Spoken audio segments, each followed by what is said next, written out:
Olá e boas-vindas a mais uma análise. Sabe, a nossa paixão aqui é pegar textos densos, artigos estruturados, pesquisas daquelas bem complexas e transformar tudo isso em algo super claro. Hoje, a gente vai focar a nossa lente num estudo teológico fascinante do irmão Marcelo Oliveira.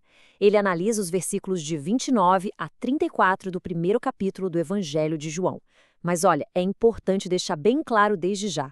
O nosso objetivo aqui não é debater ou endossar essa teologia, tá? A ideia é desempacotar, de forma totalmente imparcial, o que a fonte propõe. É uma interpretação bem específica chamada de perspectiva triofanista. É um mergulho incrível em como as raízes linguísticas e doutrinárias podem literalmente redefinir textos milenares.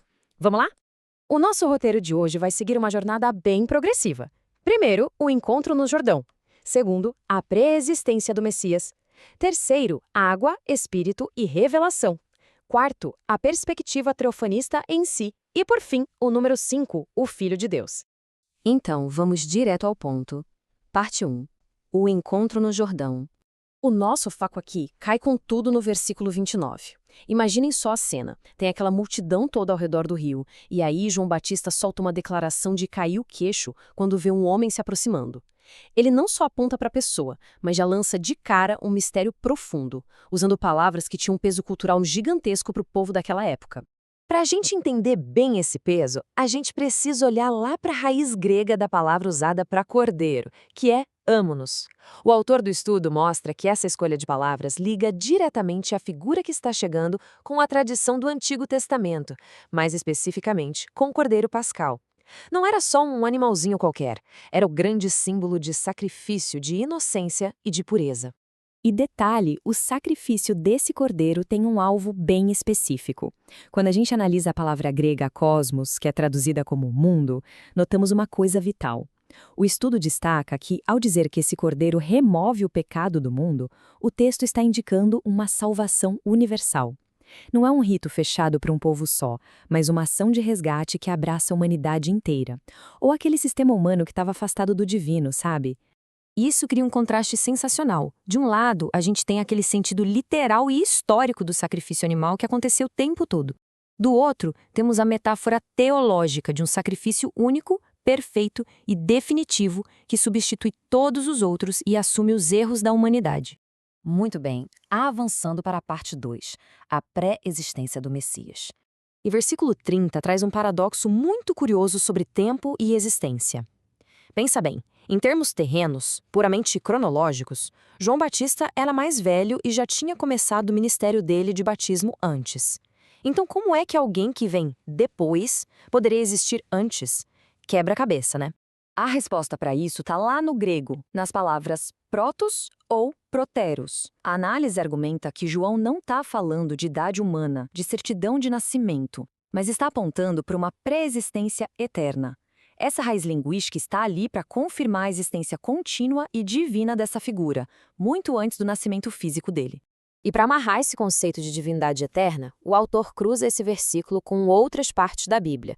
Ele usa referências como o Verbo eterno no próprio Evangelho de João, a ideia de Deus feito homem em Filipenses e o primogênito da criação em Colossenses. Tudo isso para mostrar que a pré-existência é meio que a espinha dorsal dessa visão teológica. O que nos leva à parte 3. Água, espírito e revelação.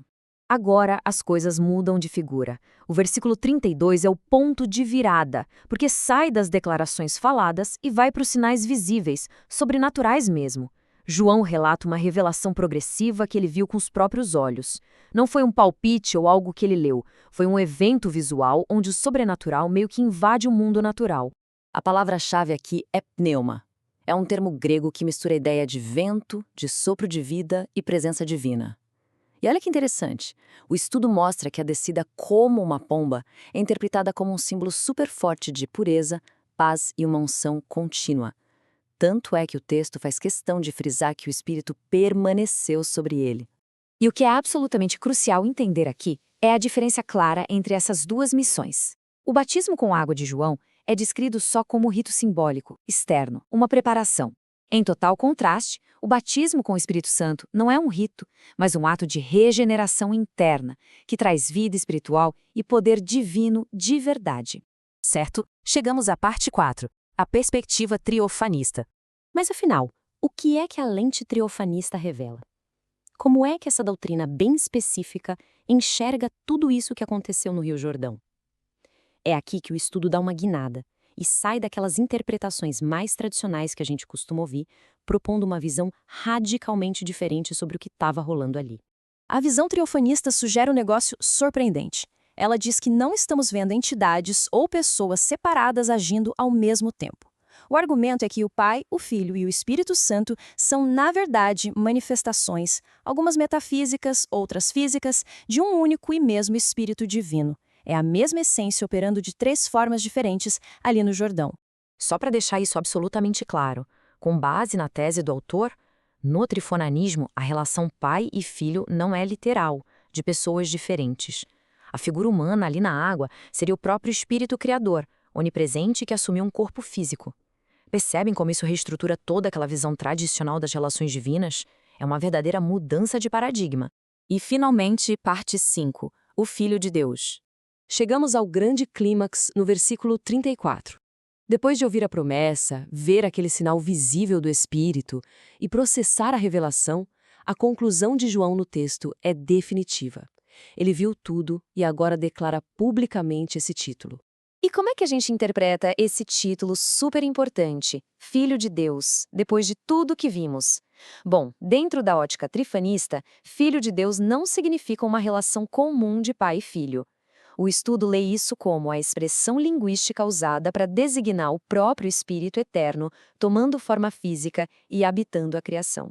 Juntando as peças desse enorme quebra-cabeça, estas são as conclusões principais do autor. Primeiro, o reconhecimento do sacrifício, que substitui a todos. Segundo, a confirmação de uma existência divina atemporal. Terceiro, a necessidade de um sinal físico e espiritual visível.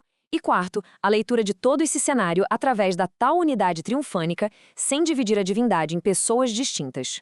Para fechar nossa explanação, deixo esta provocação para a gente pensar. Ao ver como um texto tão antigo pode ser dissecado por meio das raízes gregas e de uma lente doutrinária específica como o triofanismo, fica muito claro como os enquadramentos linguísticos moldam totalmente a nossa compreensão. A forma como a gente lê altera radicalmente quem acreditamos estar observando naquelas águas do Jordão. É fascinante, não é? Muito obrigada por acompanharem mais essa jornada de aprendizado conosco.